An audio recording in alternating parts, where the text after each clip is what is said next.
Just going live on outside. Facebook right now. Great. So we'll talk about your collecting, and how what you were into, how it all got started for you, all that good stuff. And then I also want to talk to you about the 3D printing stuff that you guys have been doing. And then we'll have questions and stuff from the thing. And generally what happens is you will say a word and I will say, and that'll cause me to be like, well, let me tell you all about my life with that particular word. Because I'm a jerk and the conversation ends up being all about me. So yeah, so we'll do it like that. Got some showing up on Facebook. What's up, Sean? What's up, Ricardo? So pulling up live at Mixler now. We've gone live, so people start to dip in there a little bit, hopefully, maybe. That reminds me, I need to text. All right.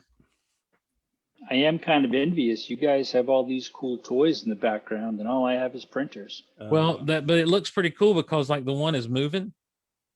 Yeah, they're always moving. Yeah, and it's like you're some kind of mad scientist with something going on back there.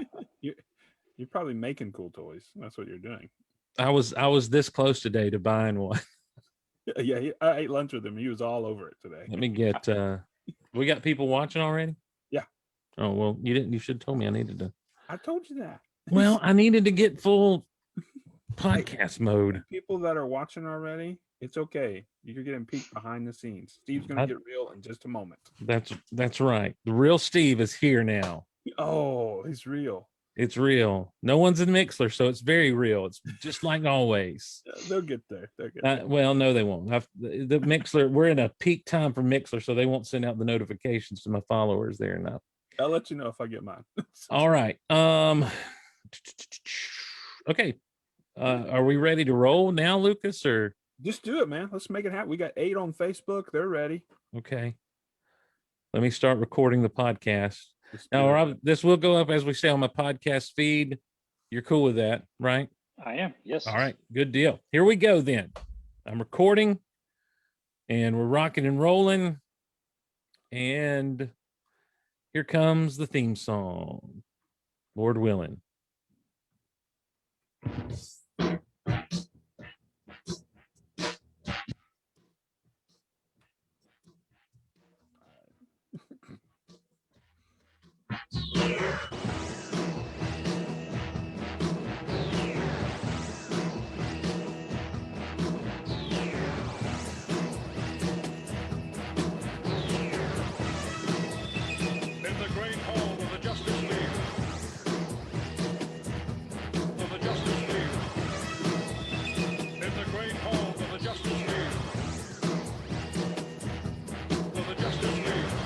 On this episode of Geek Out Loud, we're teaming with Chewy's Cantina, geekoutonline.com/cantina, and we're doing a collector's spotlight with our friend Robert Bergeron, also known as Silent Bob in some circles. Here we go.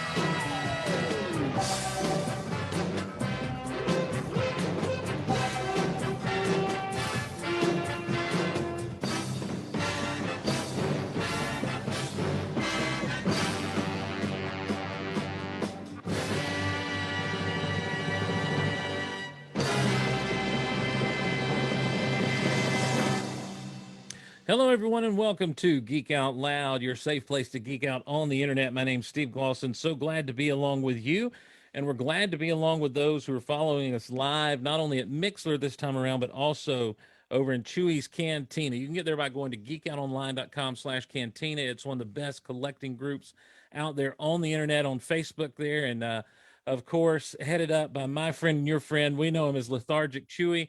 And I forgot to ask you your walkout music once again, Lucas. What's your walkout music supposed to be? I'm not going to tell you. I've only told you like 75 times. Listen, you know how many people have walkout music on this show? But that just tells me that I'm not very significant. Dude, I didn't remember Dave Jones's walkout music. Okay, it's Staying Alive then. That's right. See, come on now. So anyhow, yeah, you know him. He made his debut in a story that I told about him. That's right. And on the podcast, when I first saw him dressed up in a Chewy costume outside of a Toys R Us, walking around for a Midnight Madness. I was given the real authentic Chewy. I was exasperated. I was hot. I was sweaty. What Chewy really would have looked like in Georgia heat.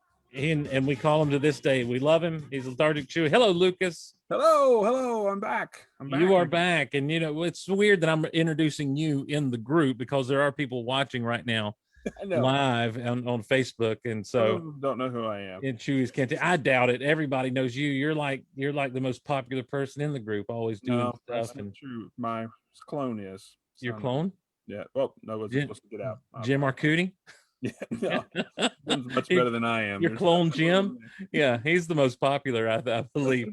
That's right. But hot on his heels and hot on your heels. That's right. Due to I mean, like, look, there's been some sales going on, and it seems like every time we turn around, there's some 3D printing happening. Mm-hmm. And right now, if you look behind him, there's some 3D printing happening. Ladies and gentlemen, we welcome into Chewy's Cantina the Geek Out Loud Collectors Spotlight. And I hope I pronounced your last name right. It's Robert Bergeron. That's correct. Yes. All right. We got it right. Thank you. I pride myself on saying people's names correctly, because for a Southern guy, that's a big deal. Oh, it's huge. Yeah. Like when you're from the South, pronouncing anything correctly is a big deal. Hey, dude, when I'm in teaching into university, when I'm trying to say like Greek and Hebrew and foreign words, I botcher it.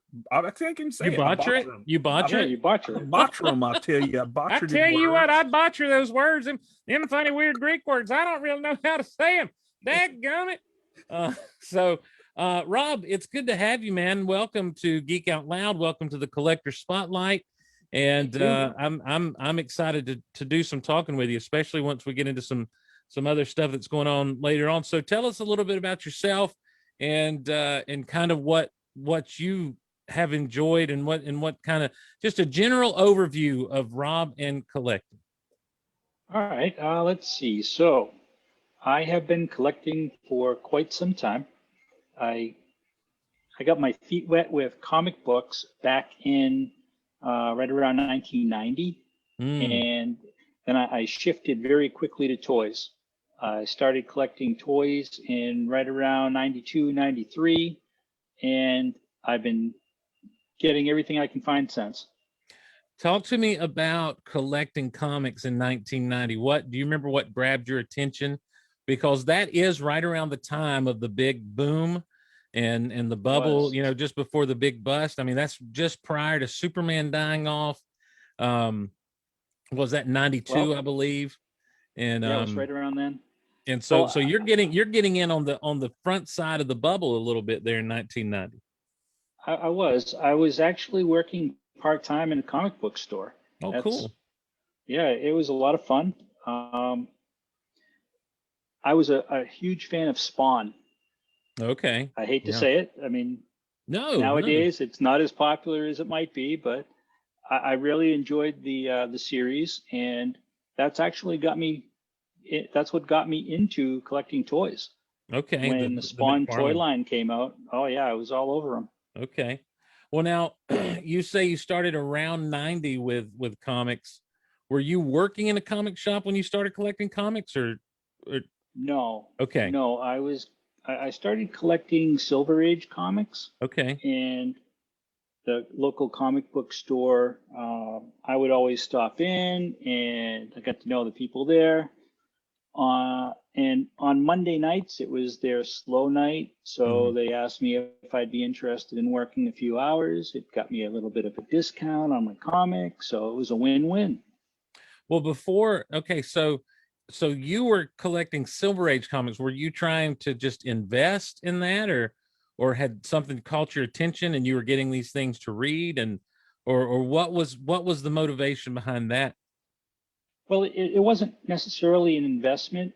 I did like the fact that they had value to them, but I was a Surfer fan. I really enjoyed the Silver Surfer and Fantastic Four series. Okay. and it just kind of Just grew. snowballed from there. I Yeah. want to flash forward then a couple of years to the Spawn situation, because you saying you like Spawn, you kind of said you kind of were apologetic about that. Now Spawn was never one of I was always just straight up your superhero guys.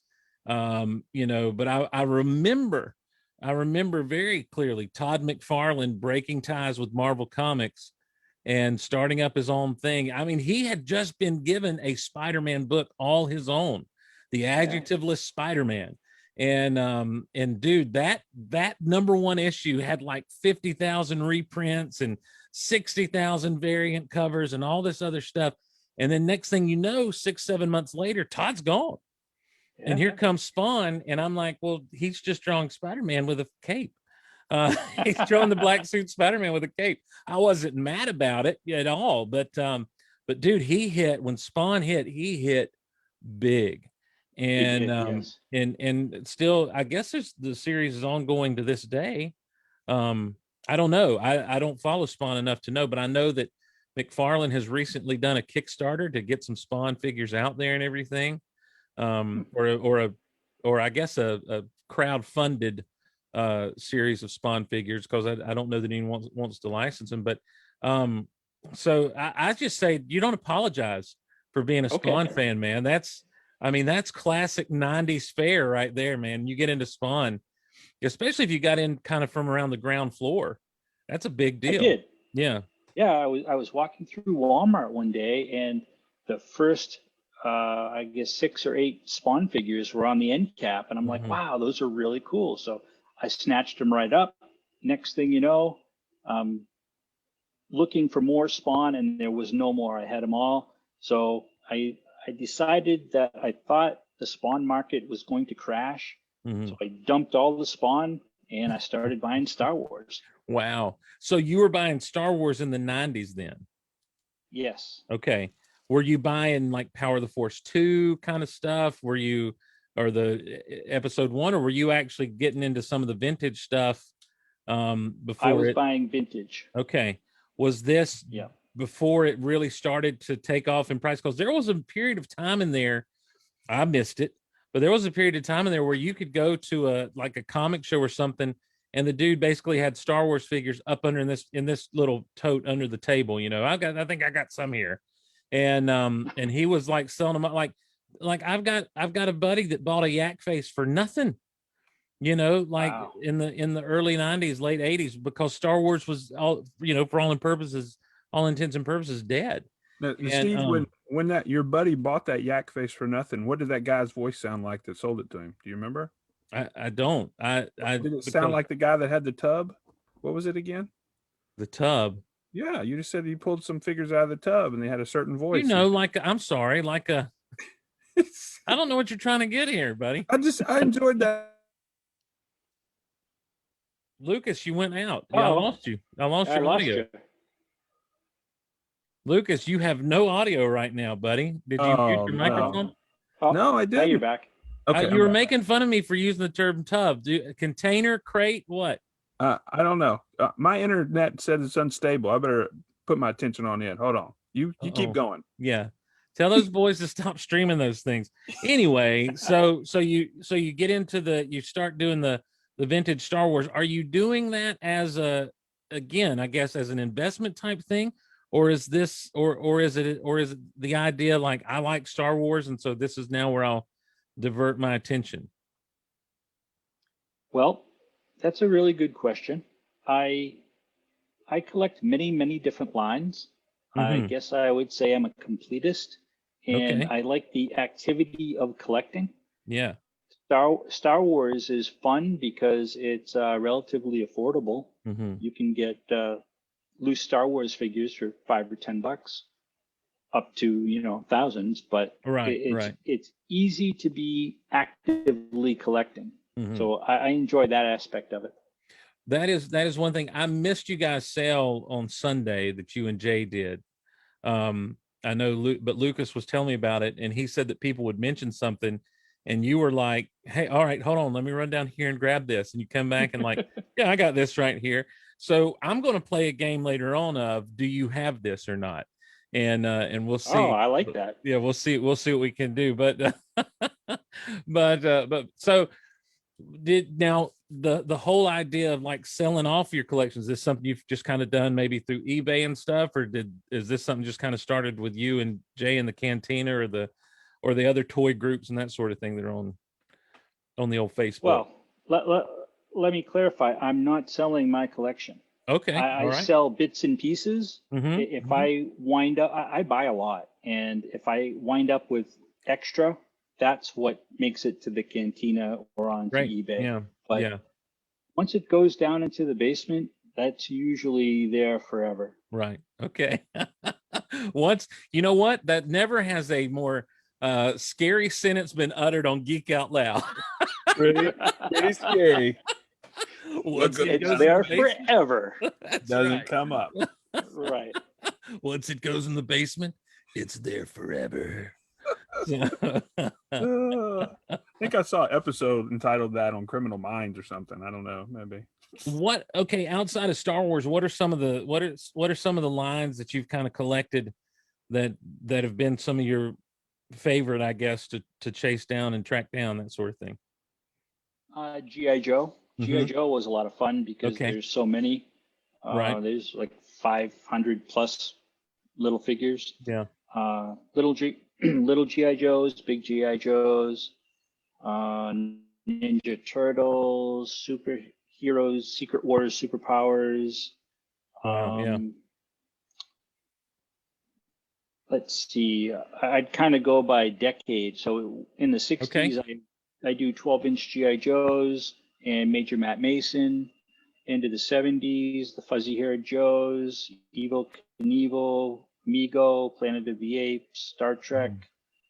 Let's see what else. Big Jim, Action Jackson, on and on and on. And then Okay. there's a plethora of lines from the 80s. Right. Yeah.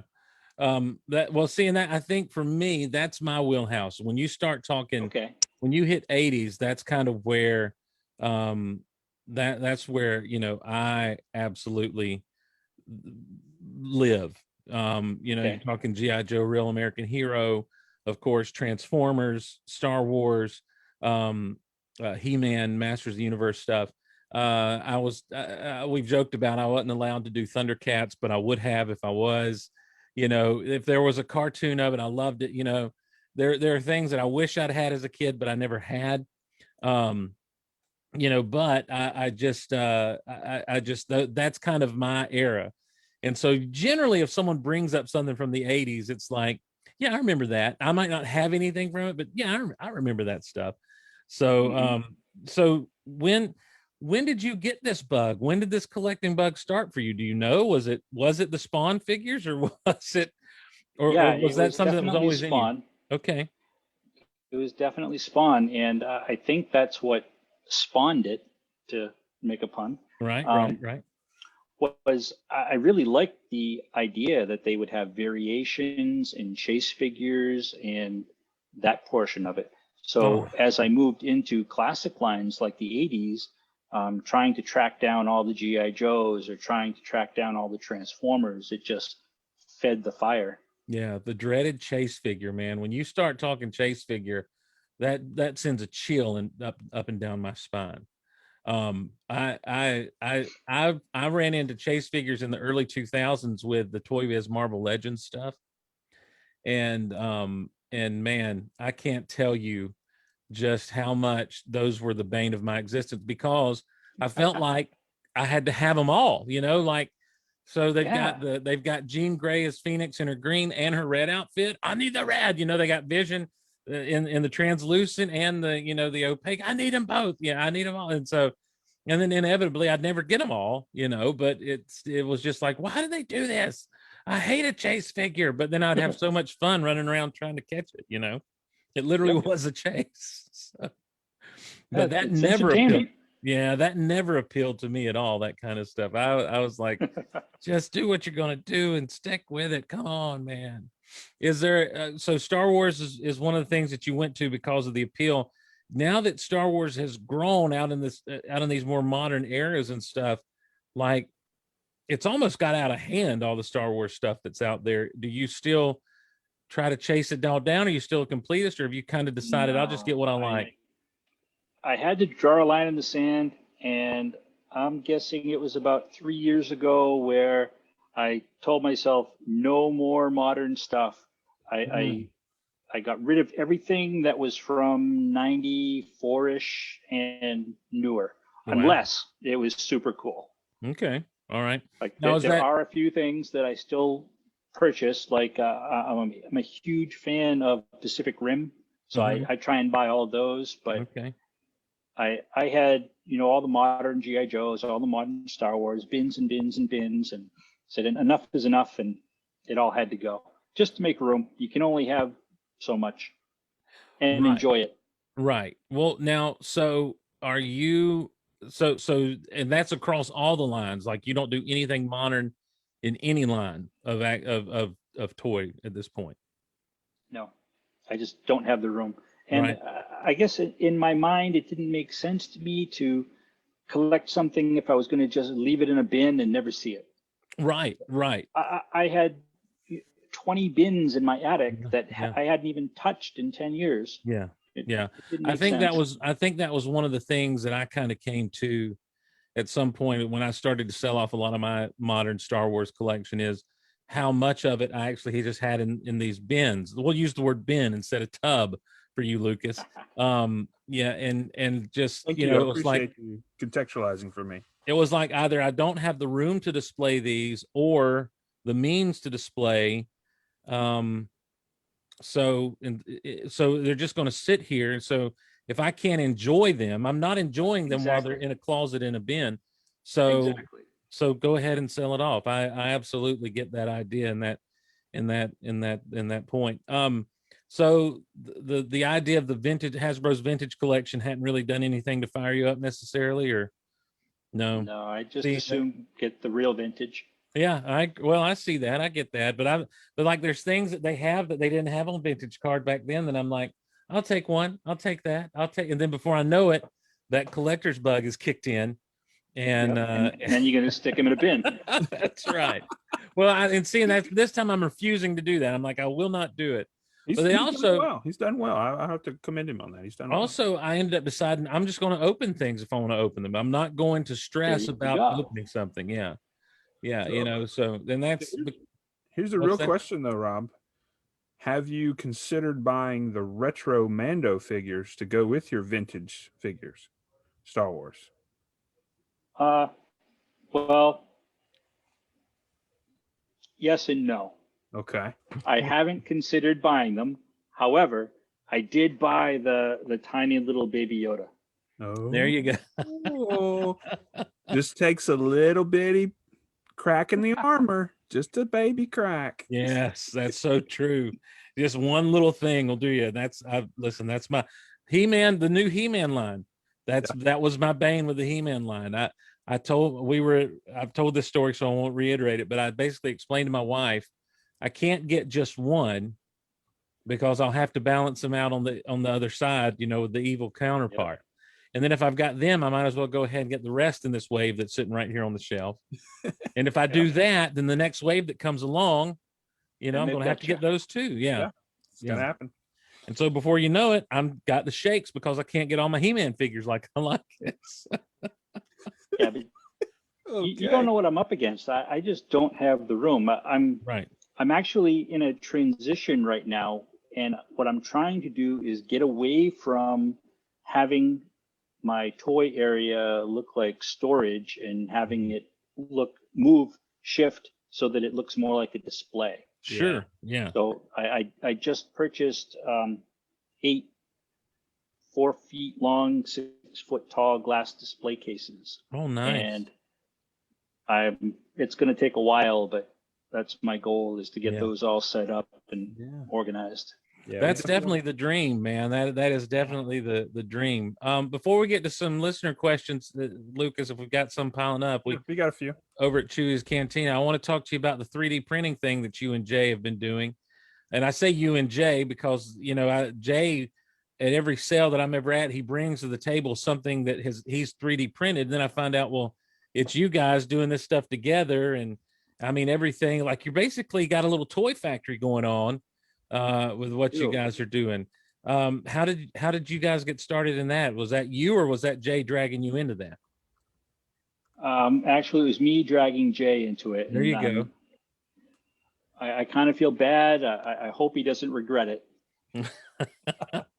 I think he's loving it. Well, what's got you pumped? Well, first of all, how did you get into that? Like what piqued your interest there? So the way that this all transpired was at my, I'll use the term civilian job, my regular job. Right. I work for Bose, the speaker company. Yeah. And we've got a research and development center. And I was poking around, and they've got some 3D printers that employees can use just for fun. So I was messing around with it just to see what it could do and trying to figure it out. And I made a couple of things. I made a 3D printed Lego guy, and it was pretty interesting. I was getting into it. So I decided around Christmas time, I'd get one for myself from my home. And being an engineer, I can do solid modeling. So I had the idea that I'm going to see if I can 3D print a land ram, because as far as Battlestar Galactica collectors go, the land ram is the end all be all. Right. So I'm like, all right, I've got one. I'm going to measure it up. I'm going to 3D model it, see if I can print it, just to see if I can do it. Lo and behold, I was able to get it accomplished, printed one out, and I threw it up on the Battlestar Galactica page on Facebook. And next thing you know, people are like, oh, can I buy one of those? And I'm like, well, yeah, why not? So then I had the idea that I would make the ships bigger so you could actually put the figure in them. And next thing I know, they were selling like hotcakes. And nice. Yeah. Super nice guy, Michael French on Retro Blasting. He ended up buying one of my Vipers, and I didn't have a clue about YouTube at the time. I knew nothing about it. I had never seen Retro Blasting, and he purchased one, sent me an email saying, you know, this is great. Do you mind if I do a review? I'm like, yeah, I don't care. Go ahead, knock yourself out. Next thing you know, his 80,000 followers are all over it, and I sold 200 of them in a month. Wow. Yeah, it was just insane. At that point is when I had Jay getting into printing, and I said, you know, there's an opportunity here. If you want to, you know, invest a little money, get a couple more printers, and you can start cranking out some parts for me, and we got a little business going. And since then, he's been my number one employee, partner, best pal. Yeah, Michael French from Retro Blasting. If you're not familiar, he's got a great YouTube channel. It's a mix of all kinds of things. A lot of his earlier stuff, he did a lot of restorations and that sort of thing. He does a lot of fun stuff about, you know, I love his Star Wars Follies videos that he has there. Check out, let's see, I see here fan made land ram. There it is. Yep, that was me. And then the fan made figure scale Colonial Viper. Yeah. And Michael French will say, like, he's very fond of saying the fans are doing all the best work these days. And so he's very much a big proponent of, if you've got the ability to create it, do it, because the Hasbro's not going to do what you want, and Mattel's not going to do fully what you want. I think he's one of the more honest, as far as his opinion goes, toy reviewers out there right now, because he's not looking, and he'll tell you, he's not looking for any perks from any of the big guys. And some of these other toy reviewers, you kind of get the feeling that some of their sponsors are sending them free things to get out ahead of the thing. And I've seen several people get like special boxes and stuff, which I don't begrudge anybody receiving any type of sponsorship at all, but he's very open about how he doesn't. And but yeah, from all, I've never met him, but for everything anyone's ever told me, he's a super nice guy, and he's got a lot of great content on his channel at Retro Blasting, so check him out. You may disagree with him, everybody, on some of the things he has to say about collecting, but you can't deny he's knowledgeable and fair. So there you All go. right. And I actually owe my direction in collecting to him, because after seeing his display area, Yeah. that's what motivated me to get my display cases. I Yeah. aspire to have a setup like him. It's fantastic. I will tune into his live streams just to see what kind of toys he's pulling out and putting on the table, and then what he's got behind him. It's just a joy. He and Michael Mercy is another one. Michael Mercy is a great YouTuber with just a fantastic. He calls it his '80s toy museum, and it's just floor to ceiling, just stacked with Transformers, GI Joe, He-Man, Star Wars, all kinds of stuff. So I would commend both of those YouTube channels, everyone. Also, my YouTube channel, Geek Out Loud, we do Back to the Wax Pack sometimes with Lucas. Right now, we're looking for that 200, Nice. looking for that 250th subscriber, everybody. Yeah. Hey, speaking of that, I told you, Steve, I just got some packs. They're in the mail from Rob. Yes. Those Empire Strikes Back cards. We'll be opening them up on Back to the Wax Packs. Very excited about doing that because Empire Strikes Back cards, we'll talk about this, I'm sure, on that particular scene. That was what I had as a child, and I carried around in a blue tackle box, fishing tackle box with the little drawer with the little shelves pulled out. And I would carry those around wherever I went and just look at the pictures. And when I was able to read, I would read the story. And I mean, I just have tattered edges on, and these were all series 1. I never knew about a series 2 or series 3 until later on. And a few years ago, I was fortunate enough to come into a pretty complete set of Empire cards. So I'm looking forward to just kind of popping a pack open here or there. It's gonna be fun. Yeah, it's gonna be fun. Yeah, that's awesome.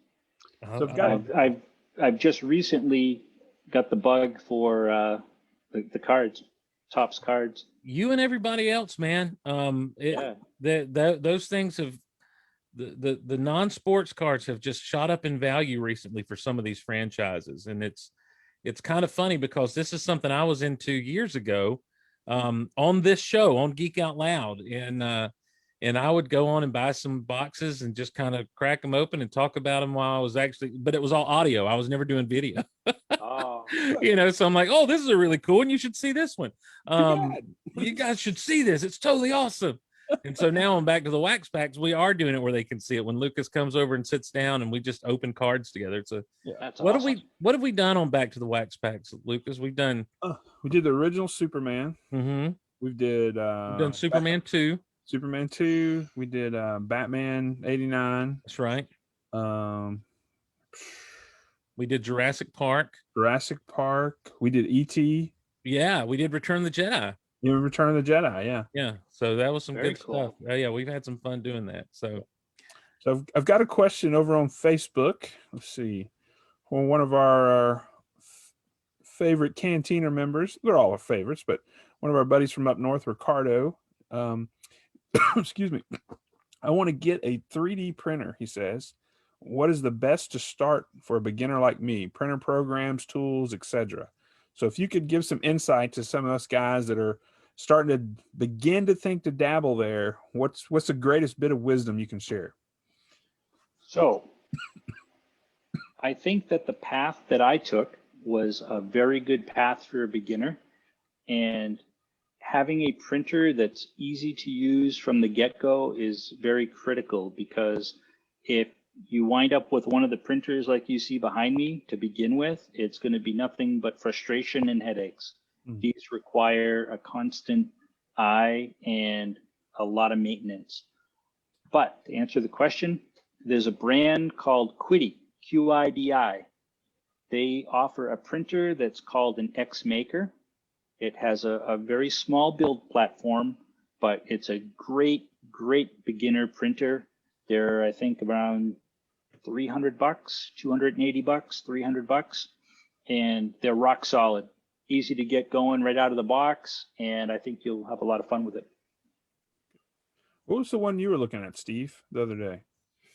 I was looking at an Elegoo Mars, around the same price point, but I don't know enough about it to know anything about it. So Okay, because that I sounded just familiar.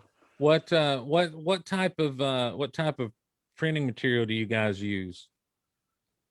I primarily use PLA Plus, which is a more durable, stronger PLA material. So, Standard PLA tends to be kind of brittle and flimsy, mhm. where PLA Plus has a higher content of syrup. So you have to run it a little bit hotter, but you get a much more robust part. Okay. All right. So Quiddy, QIDI. That's Quasar, Indigo, Delta, Indigo. Yes. And you can buy them right on Amazon. That's Hmm. where I purchased mine. That was my first printer. And I think that actually Jay has that printer now. Yeah, he just commented, "I love the Quiddy. It's a printing tank, and it's so easy to use." So, Yes. Actually, the Quiddy X Maker is the beast that manufactured all of my Viper engines. oh, It okay. just ran 24/7 around the clock, making engine after engine after engine. Hmm. Wow. Well, let's see. What do we got here? Now I'm sitting over here Googling Quiddy.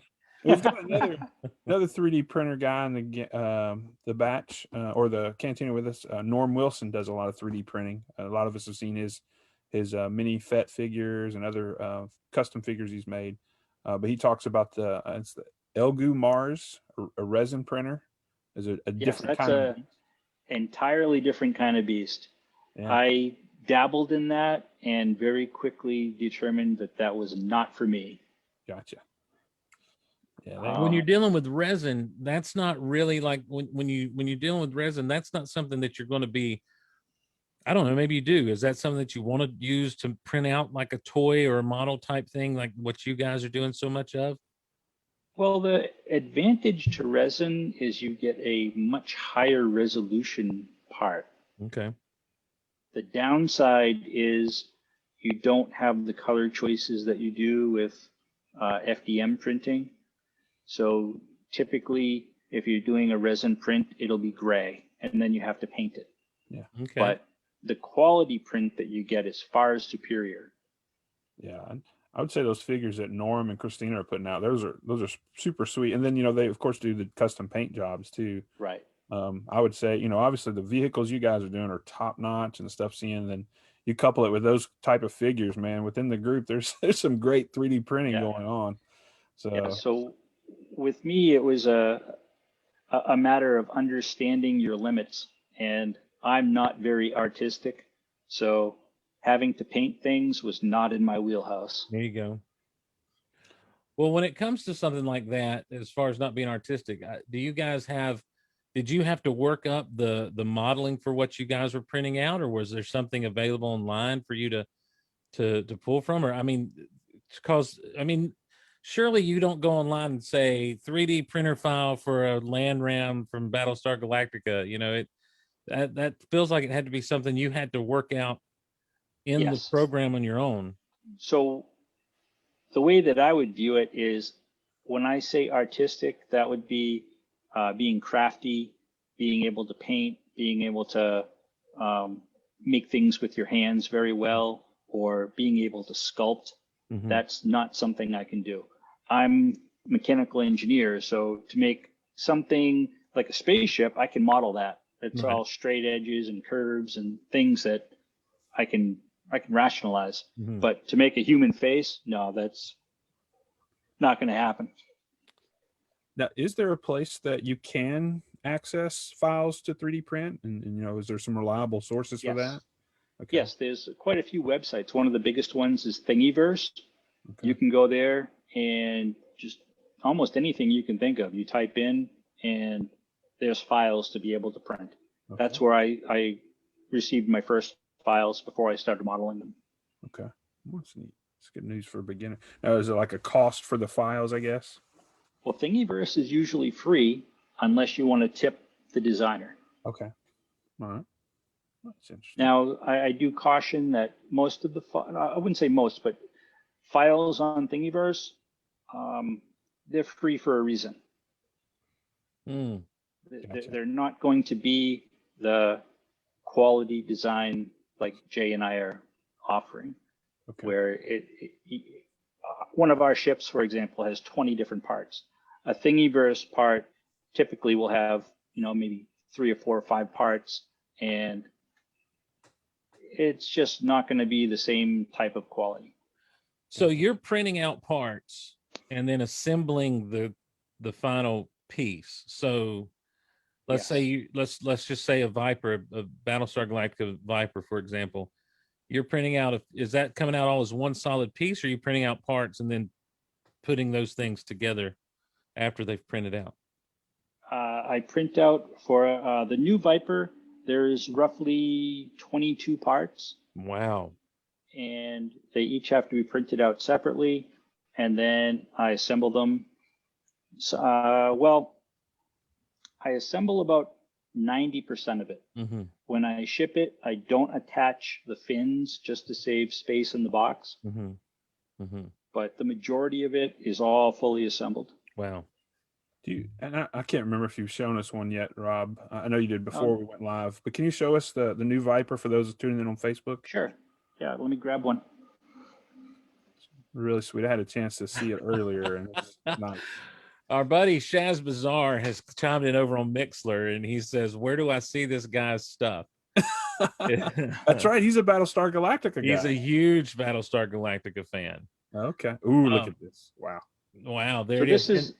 this is the new Viper. Wow.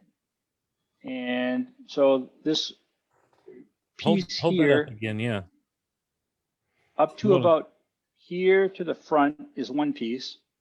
Then it's got these little silver inserts. Those are 2 more pieces. It's got a firing missile, just like the Mattel toys.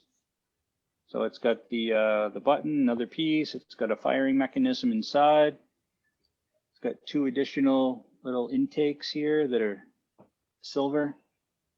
Wow.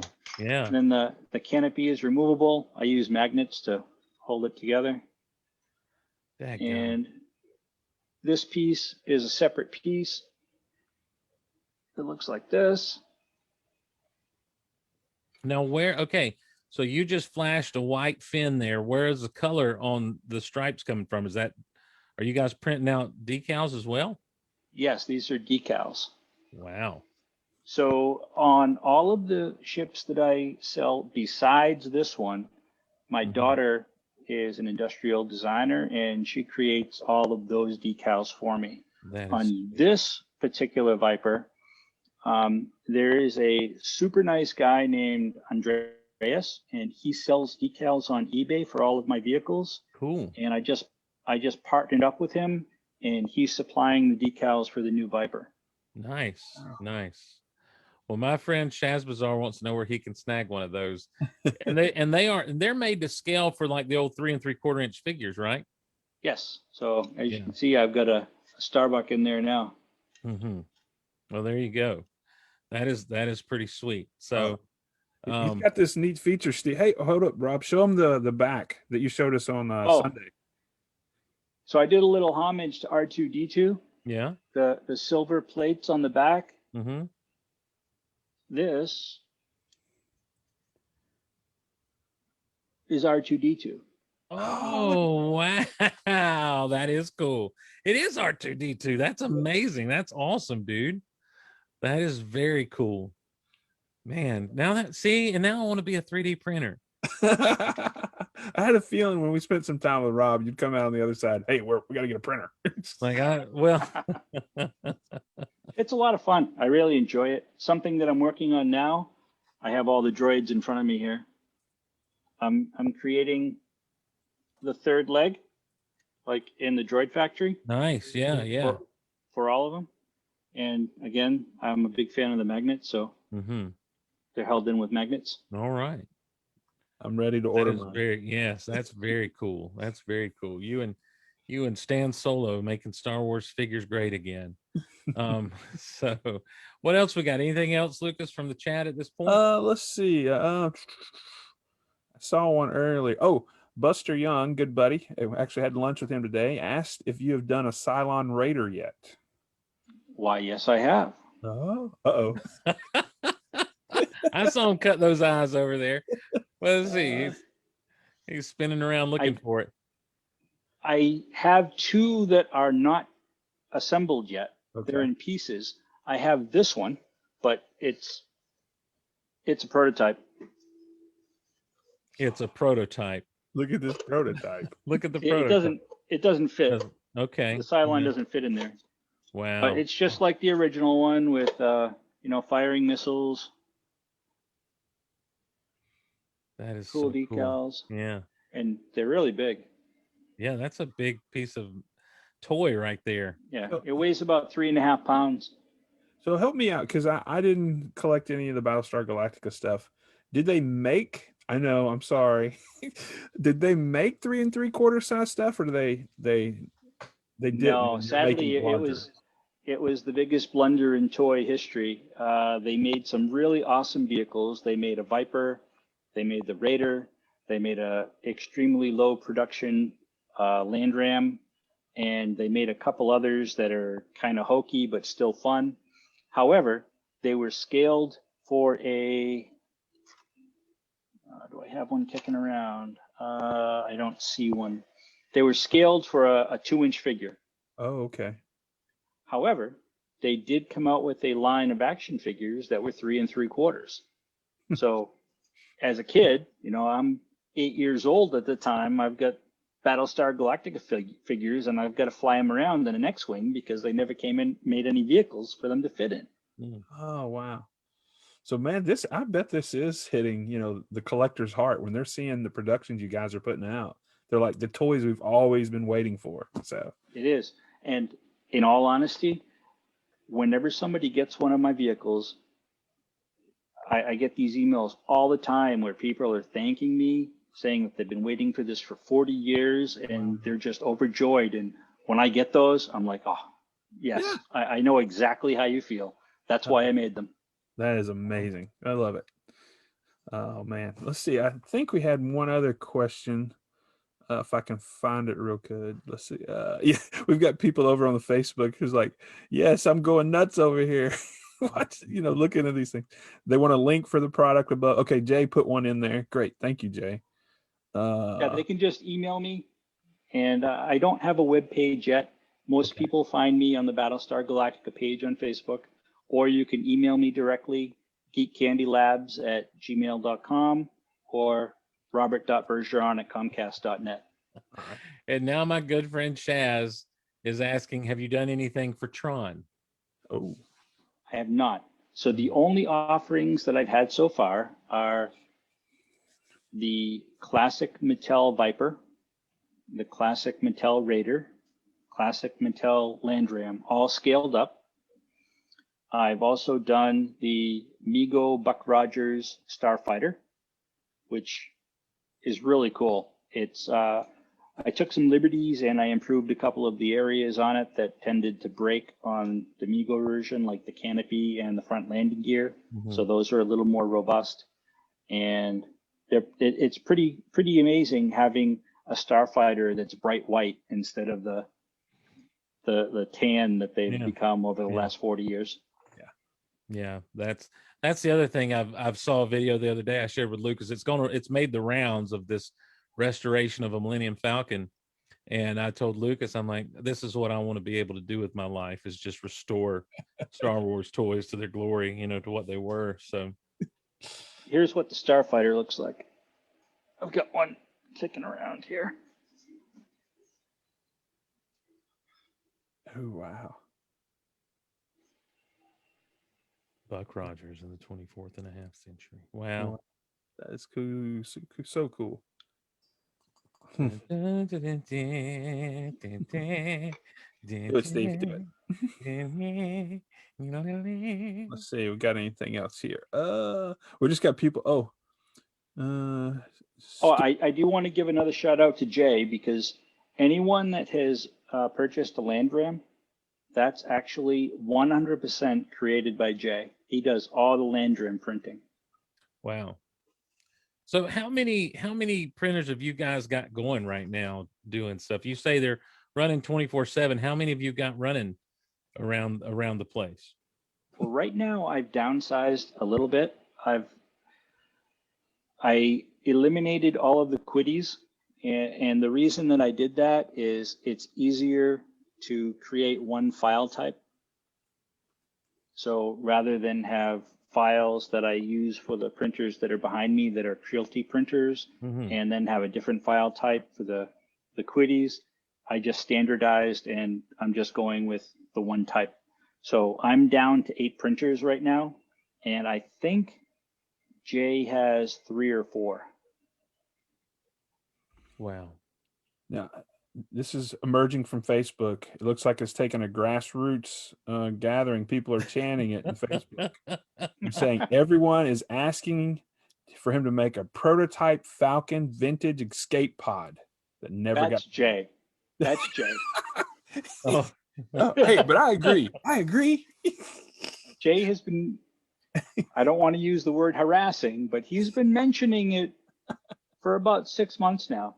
Oh, And as soon as it makes its way over to my house, then I can start modeling it. But someone's got a poor memory. oh, so it's on Jay. Is that what we're saying? Wow. Jay, he's called you out, buddy. Just Get call that out Jay. Falcon over there. In a few minutes, we're going to hear. You said he lives 2 minutes away. We want to see it, Jay. Take it over there right now if you can. So Jay already has a prototype for that. You're saying? Well, what Jay has, I guess Hasbro made one with one of their Millennium Falcons. Yes. Yeah. Mm-hmm. Yeah. Yeah. So that's going to be the go by, Okay. Cool. except we'll make it vintage. Right. Right. So Oh, I'm looking at a Quiddy Technologies, an X12 single extruder. X1 is, I believe, a bigger machine. Okay. Well, this is the only one I that's think. available via Prime. It's a pretty good price. The It looks fine. X Maker is red and black. It looks very fast. Okay, this is red and blue. It looks very Superman-y. there you go. Oh, I think that's the older version of the X Maker. Okay. Hmm. All right. So, That's the Steve, one we're gonna have to go in together and make this a reality, or what's happening here? not well, I gotta make sure my wife's asleep and then we'll talk about it. That's It's a why. lot of fun. Well, And it's a pretty inexpensive hobby too. yeah.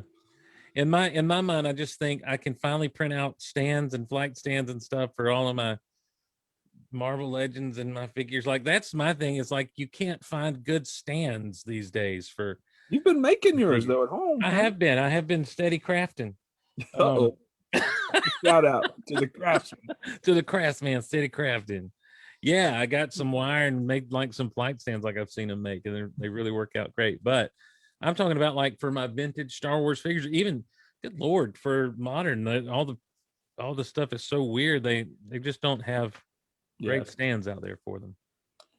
Well, So there's not any more questions over in the. everyone's just freaking out about the Battlestar They Galactica. They're all like my inner 8-year-old is freaking out. That's right. Well, it's from my perspective, it's kind of funny because I was a collector for so long, and I started printing last year, and now I'm the 3D printer guy. But Right. I'm a toy collector. I've been collecting forever, and I don't know if you're familiar with Toy Hunter, the television show. Yeah. I was on season 2, episode 11. Oh, Wow. I have to Yeah. look it up. Yes. Speaking of Toy Hunter, Steve, are you ready to issue the challenge to Ron? Well, Yes. I got a couple of things real quick. Is there anything, and you talked about selling off all of your more modern stuff. Is there anything that you sold that you look back now and you kind of regret having sold that off? Or are Yes. you okay? What you got? I want to say it was around 1997-ish, 1996. I was building a house, and I had a vintage Star Wars early bird figure kit, and early bird folder, Wow. and I sold both of them. And I've been able to correct one of them, but I don't know that I'll ever be able to acquire the folder as good of quality as I had. Right. Mm. That's Yeah, that hurts. that's bad. That's rough. What right now would you say? Not you don't have to give a number, of course, on the value. I think most collectors would know. What would you say is your most valuable piece in your collection?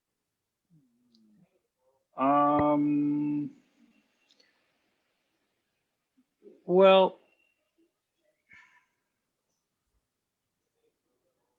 I consider them to be one piece, but it's actually three figures. I don't Okay. know if you're familiar with the vintage Power of the Force line. Yeah. There were three figures that were only available in Australia: Okay.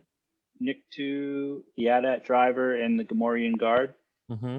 And on the Power of the Force card, those are quite expensive, and I just Okay. picked the three of those up. Wow. Nice. Such a and what's great about so this is something I didn't realize. So those three, the Nikto, the Gamorrean guard, and the AT-AT driver, were only on Power of the Force cards in Australia. Correct. Wow. That's new information for me. I never knew that. Yeah, they're Sweet. extremely pricey. The Hakes auction that just ended. I don't know if you're watching anything in that. Mm-mm. It ended on Sunday, and they had a set of those three figures, and I think the combined total was close to $20,000. Good night. Wow. That's amazing. No, and those see that's the kind of stuff like, you know, now Blue Snaggletooth pales in comparison to that, of course, but like Blue Snaggletooth, I just grew up knowing I had two Snaggletooth figures. One was tall and in a blue suit, and one was short and in a red one. And I never saw the blue one on the pegs when I'd go to the toy stores, or I remember distinctly just thinking, I wonder why it's all red. I wonder where the blue one came from, and then learning once we got to the internet days and stuff. Oh, this is what that was all about. It never dawned on me to do any research to try to figure it out as I got older, because as I packed away stuff, whatever, to go to college and to be just kind of tucked away in the corner for years. It wasn't until I kind of picked it back up and it was getting my own place. My mom's like, well, here, you got to get all this stuff out of here. I was like, oh, okay. And then suddenly, next thing I know, I'm back into it, hip deep, and learning a lot that I didn't know. So something like that is completely new information for me. I had no idea about the carded stuff there. Well, Steve, we got a couple more questions before you get Yes. to your game Sure. there. All right. These are 3D print files, and you may or may not know, Rob, on these. Brian Sullivan's asking, in regard to the series Firefly, the ship Serenity, do you know if there's any 3D printable files out there for that ship that would accommodate 3 3/4 figures? I have not seen any. Okay. All right. Have you considered, Stuart Tullis says, have you considered printing the White Witch from Droids? I have not. There you go. Yeah. Now listen, Shaz is going to go deep. That's Shaz is who Stuart Tullis is. I was wondering, because he's gonna pull out the deep cuts on things. So so it's like that. Yeah, that's Shaz. That's all Shaz Bazaar right there. I wish I could accommodate everybody's requests. I get so many. I think the most popular are Hawk's ship from Buck Rogers, which would be pretty cool to make. And the most popular by far, I get at least one request a week, is for the V, the television series V ship. It's kind of a plain looking ship, but I guess it was never released, so it's pretty popular. And I don't know, I'm just not a big fan of V, so it's hard for me to get into. Me out as a kid. That was creepy. Plus, it takes a lot of time. Yeah. Let's see. Someone asked if there's any print files, or have you seen any print files for a Jabba throne room display that's more vintage inspired, of course, not the vintage collection we got, like the archway steps beside the everything. So I haven't, and I think the reason that you won't find that is I should have probably said this earlier, but the downside of printing is it's incredibly slow. Mhm. So for example, this is the front of a Viper. This one piece takes 26 hours to print. Wow. Wow. Yep. So I it don't think I'm prints patient. Can't do it. well, it's unattended time, as you can see. The prints just keep going and going, but 26 hours to make one part.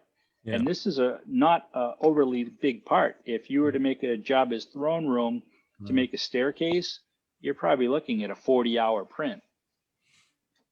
And I would just be like this, just watching it the whole time. Yeah. Lucas would be we're just sitting there eating breakfast, just watching it print. Yeah. Hurry up. Well, Yeah. you know what the absolute worst is when my wife's telling me, all right, it's time for bed. And I look at the print and I know it's only got like 14 more minutes and it's going to be done. And then I can set it up in like 3 minutes and let it run all night. But she's upstairs, waiting, What's waiting, taking and so long? waiting. Yeah. Yeah. I love my friend Shaz so much because he's going to keep pulling out the deep cuts. He says, I'm sure Gunstars from the last Starfighter is requested a lot. Yep. Are they really? Yep. Oh, yeah. wow. That's the number 2 requested vehicle I get. Oh, no, never mind. I guess it wasn't so much of a deep cut, Shaz. I'm sorry. Shaz is more of an 80s connoisseur than even myself.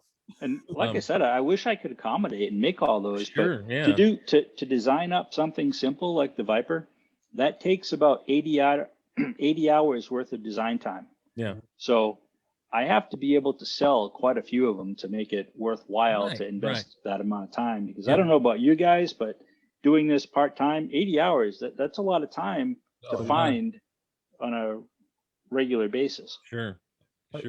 Caleb, did you want to talk to Steve real quick? Just poke in here. Steve, what are you wearing? I'm wearing my getup. This is me on Zoom on this is my look, man. This is my look. oldest son for those watching. Caleb. Hello, everybody. All right. All right, go away. Go to bed.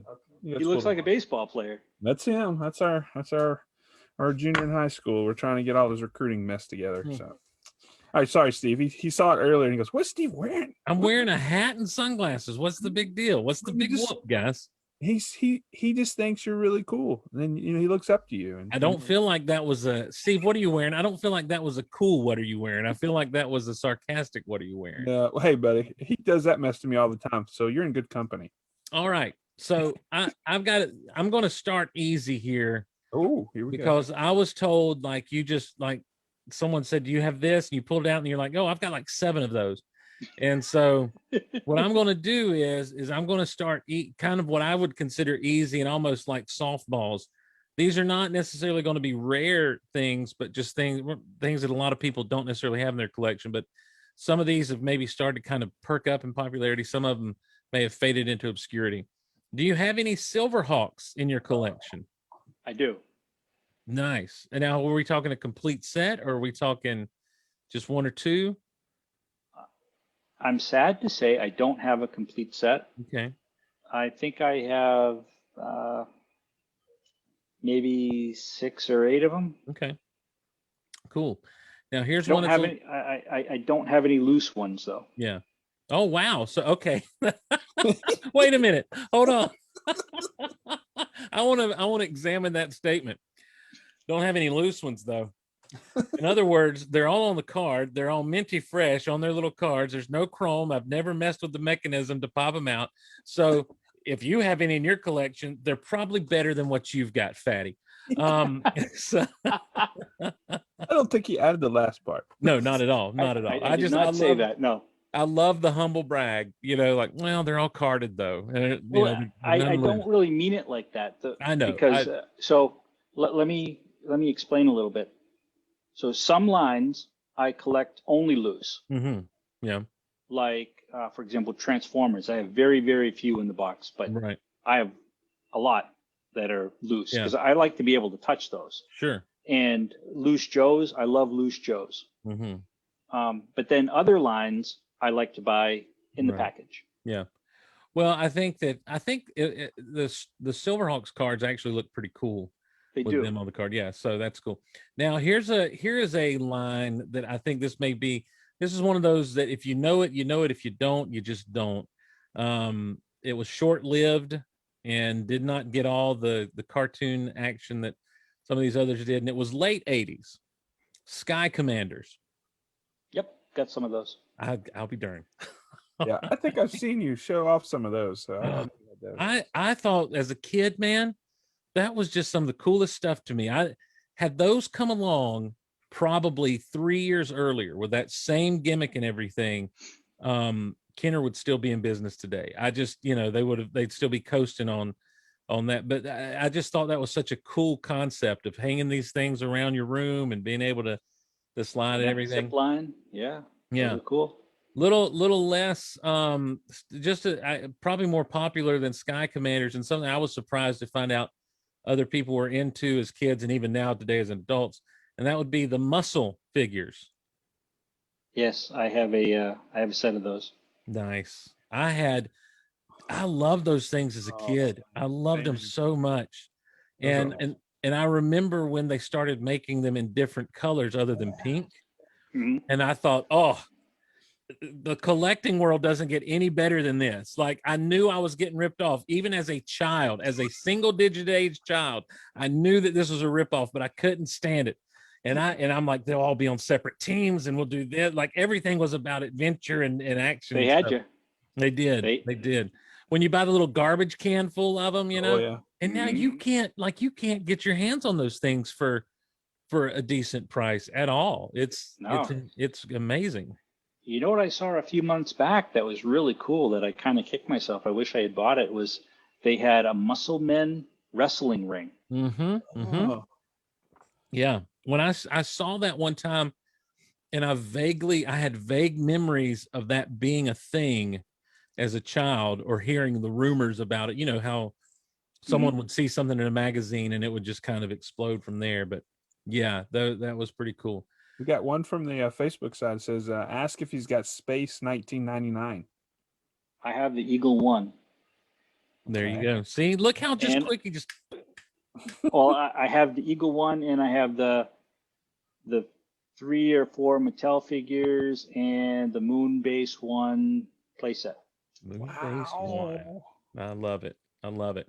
Here's one I'm sure you've got some of, the Inhumanoids. Yes.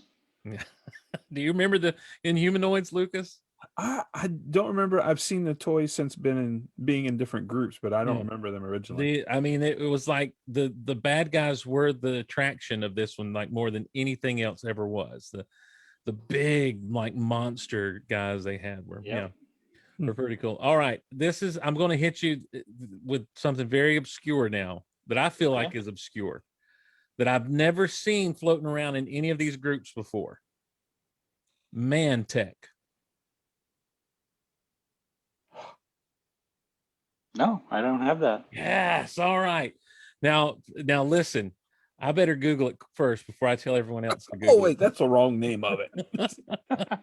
Mantech. No, Mantech it's pulling up some weird thing. Mantech were these figures that were like, they were in pieces, basically. They had everything came off of them, and you could actually interchange their bodies and stuff. Like Micronauts? Kind of like Micronauts, only they were taller. They came out around, they were 1/12 scale. And I've got one way over there that I can't get to, but I would show you. But yeah, it was, let me see, I'll pull up an image here of some of them. Can you share your screen on the Zoom? I can on my side. I don't know if you can. It should be at the bottom, Steve. Like in the middle bar at the bottom. Yeah, I can share my screen. Oh, nope, you've disabled participant screen sharing. Oh, I did? So forget you, Lucas. Hold on. I'm gonna do it. You'll have to Google Mantech toys, and you had like 3 good guys and 3 bad guys. You're good now, Steve. Try that's really all that ever came of it. Let's see here. No, that's not. I want to share screen too. So there we go. I think I did it wrong. Ooh. Did I do it right? Oh, look at Yeah, we see those. it. Those are cool. Yeah, you see those Yeah. guys there. Those are the three bad guys there, and these were the three good guys. Rob's like, okay, I got something Yeah. else now. And to they do. had I helmets. like those. I think the key is finding them with their helmets. I don't know. Like I say, in any of these groups, I've never seen these things, but you could pull the arms off and exchange arms. You could exchange the legs on the torso. You could give different heads. I had this dude right here, the purple guy. That's cool. With They the kind of remind me of a centurion. yeah, in a lot of ways, very much so, very much so. I don't know how to stop sharing now, Lucas. I found it. Jay There you said go. you're going to be on eBay tonight, Rob. Looking at I will. Buy it now. But this was like, these were these Mantech figures really truly were to me were just a symbol of what these companies were doing. They were just everything that seemed remotely could be cool to a kid. They would just put out there, and they might not last, or they might, It's got all the makings of a great toy. It's bright colors. Yeah. You can take it apart, and it looks like a robot. Yeah. What kid doesn't want that? That's right. Yeah. So, all right, I've got two more that are very specific ones. Okay. And the first is, I don't know who made it. I think it might have been Remco who did it. It wasn't Mego, but it was a Hulk figure that threw a log, and the log actually plugged into his head, and he was permanently in a position with his arms up, and you push the log down into his head, and then it launched like, the missiles of the toys back there. There was a spring system on the inside. That's weird. How big was it? He was probably good. He was big. He was a big boy, probably 13 inches tall. It's a big figure. Was it green? Yeah. Green with purple pants. I think I might have that.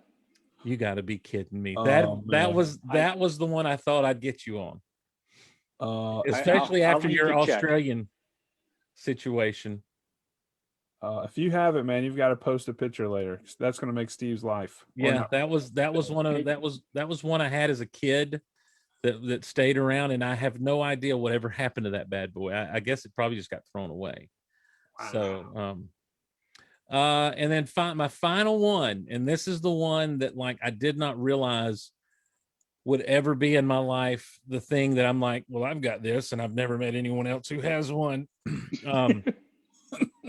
But I think that is all about to change, because I just found out that the man has a Nikto, an AT-AT driver, and a Gamorrean guard on Australian Power of the Forest cards. The indoor security scout. It was a little vehicle from the Power of the Forest line. Yes. Not the green thing with the round wings around. This literally looks like it's got a big flap on the back, and the dude just sits right down into, like, straps into basically a dip chair, It's actually at CAS right now getting graded. Whoa. Shut your mouth. Can't wait to see that one. I look forward to that. So it bums me out because mine is complete and perfect, except one of the guns broke off when I was a child, and I still have the gun. It just, the peg won't plug in all the way. And because the little bitty, it's the tiniest peg in the world that plugs into the hole. But other than that, it's in great shape. I've always just had it, it's always been one of those things I've had since I was a kid. And then I found out, man, you can't buy one of those, Those are super tough to find, Yeah. especially in the Power of the Forest packaging. Right.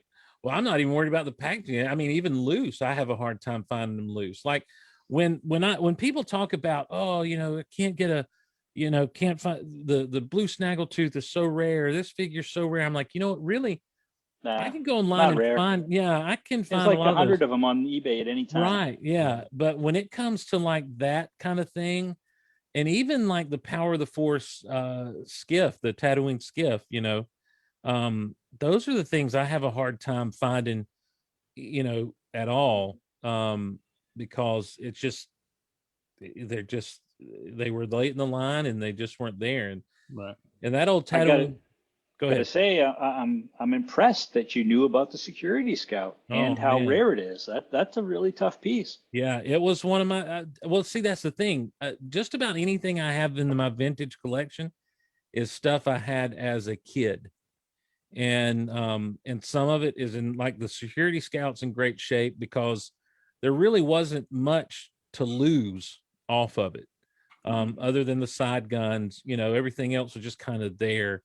It wasn't like you had little flaps like you did on the back of the biker scout, the speeder bike, or a plastic rope like you did in the old Death Star or anything.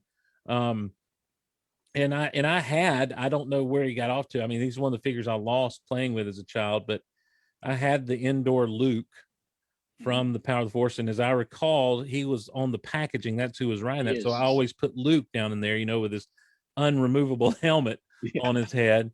And I'd always have him flying that thing around. I'm like, well, this is the replacement for the land speeder. This is, and I had no idea. Like, and so just on a whim, I went looking for it one day to try to, for no other reason than to replace that little gun.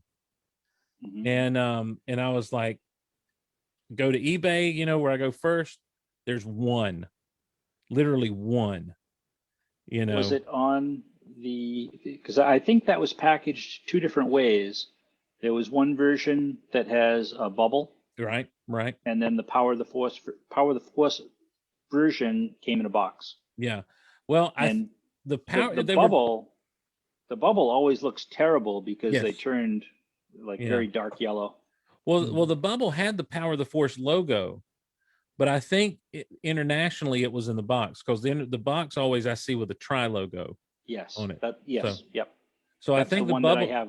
Okay, yeah. See, I think the bubble is actually domestic. I think that's a U.S. release, Oh, okay. and I the didn't other know being international, Canadian, that sort of thing.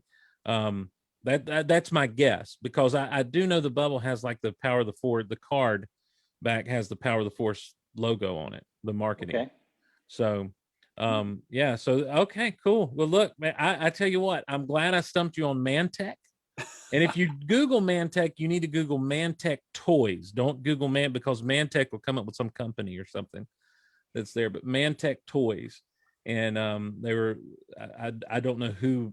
I think Remco. I think again it was. I think a somebody in Remco the feed toy. said Remco. Bill Yeah. Espy said Remco. Yeah. So Now, Rob, what was the episode that you were on, the collector's show, or? Season 2, episode 11, Toy Tycoon. Okay, Toy Tycoon. Okay. are you the toy tycoon? I was. Now, Wow. in that episode, do they get like a shot of your collecting room and everything? Yeah, there's some pretty good video of it. Okay. Where Jordan and another guy came over to my house and they purchased a lot of items. Oh, okay. Now, when you say purchased with your little quote fingers, what does that mean? They just made a didn't show purchase of anything. it. Okay. Yeah. Oh. There goes my non-disclosure agreement. Is that still in effect? Because that show doesn't run anymore, does it? Yeah, no. Okay. No, it was really interesting to see how the whole thing worked. And what I mean by that is, so they were going to be going to C2E2, the big toy show in Chicago. Yes. And I was contacted by them, and they wanted to borrow some of my toys so that they could put them on display while they were set up. Wow. And so I shipped them a whole bunch of stuff. They went to the show. They had my stuff on display. They shipped back to me after the show, and they knew obviously what they had sold at the show. So when they planned the episode to come to my house, they pretended to buy things that they knew they sold so they could show the images of them purchasing from me and then images of them selling the item at the show, which wasn't mine. Okay. So they did a How little. did they find you? Like how did you like send into the show like I'm a collector? Come check me out. I think that might have been what happened. I don't remember. It was a long time ago. Okay. I just wonder what, how they end up being like, hey, let us use this stuff. Now, is that available on YouTube to find that episode or? The last time I looked, it was there. Okay. I don't know if the Travel Channel has changed their licensing or if they allow that, but it used to be there. Okay. All right. Cool. Was he a pretty cool dude? Did he when you're talking to him, was he an all right guy or? Yeah, he was a really nice guy. Okay, cool. It was very entertaining. I had a good time doing it. It was a lot of work. It was a Yeah. lot more work than I expected. We filmed from 9 in the morning until around 9 at night. Wow. My little 10, 12-minute segment. Mm-hmm. Wow, that is a lot of filming. Wow. And you didn't get anything out of it at all except just the No, the it was toy. just fun to do.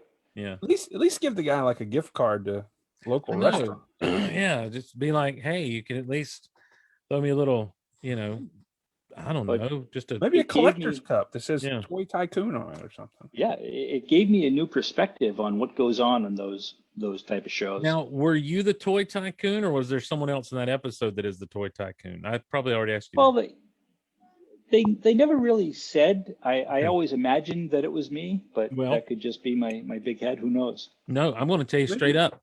For all intents and purposes, from this moment forward, you are no longer Silent Bob. You're the toy tycoon. Ladies and gentlemen, we have now. Let me find something to. Robert Bergeron, the toy tycoon. I can't find anything to bestow this power upon you. We're now. You don't have a lightsaber, Lucas? Oh, I'll be right. No. Hold on. What's comical about the episode or all of those episodes when you look back?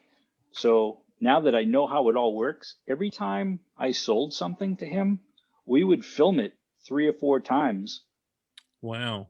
different ways with different values, Mm. so that they could kind of choose which one fit the best. Yeah. I shouldn't have sent Lucas away. I've got He-Man's power sword here. So by the power vested in me by Lucas and the toy cantina, you are now the toy tycoon and you have the power. You have the power. That's right. Just like He-Man, you have the power. Now I'm going to have to change my Zoom name. Nah, you know what? Just keep it for the fun of it. Yep. Just we'll be sending over your logo and everything a little bit later this week. So, Okay. so Lucas, anything else before we wrap her up? Let me look over on the other side. No, he is Silent Bob. Jay and the Toy Tycoon does not work. Jay said. Yeah. I'm Silent Bob. Oh, okay. Robert McGregor posted the episode in the feed over there. So if you want to find it, it's there on the Facebook feed. Nice. So cool. Nice. But yeah, that's it, man. I think this was a great episode, man. Yeah, it's been so much fun. Yeah, pretty Rob, good. I appreciate you taking the time to be with us and talk this stuff. And it's awkward. I know sometimes when you like, hey, this is all about me. It's all, and you don't really know what's coming. And then all of a sudden it turns into, hey, do you know how to print this? Do you know how to print that? But I got to tell you something. I know that there are a lot of people fired up for just that Viper. I know my friend Chaz alone saw it and he was like, I need one. He's a huge Battlestar fan. And That's awesome. and then the whole Land Ram thing, there were so, like you said, there were so few produced.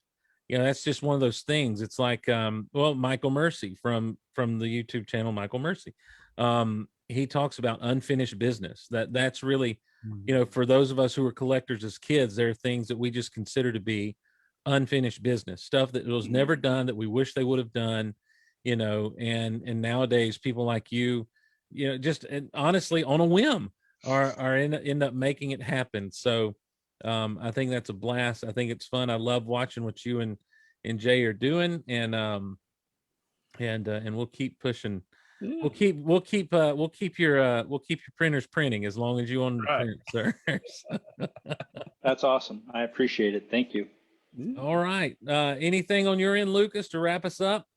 No, I just think some of the guys are planning a road trip to your house, Rob. So be looking out for them. They want to see the collection. So There you go. I'd be happy to show them.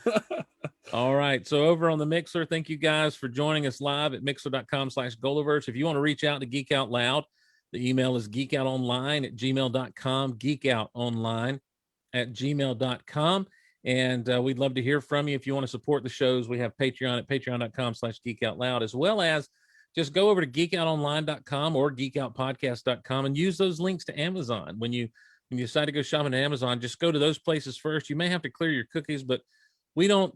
The only thing that happens is I get kickback because you basically got referred to Amazon through our site. So if you buy anything, I just get a kickback from it. I don't have any idea what you bought or any. I get no information other than, hey, you've earned this much money this month. So so you can use those links, and we greatly appreciate it there.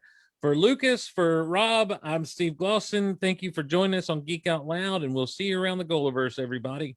See you guys.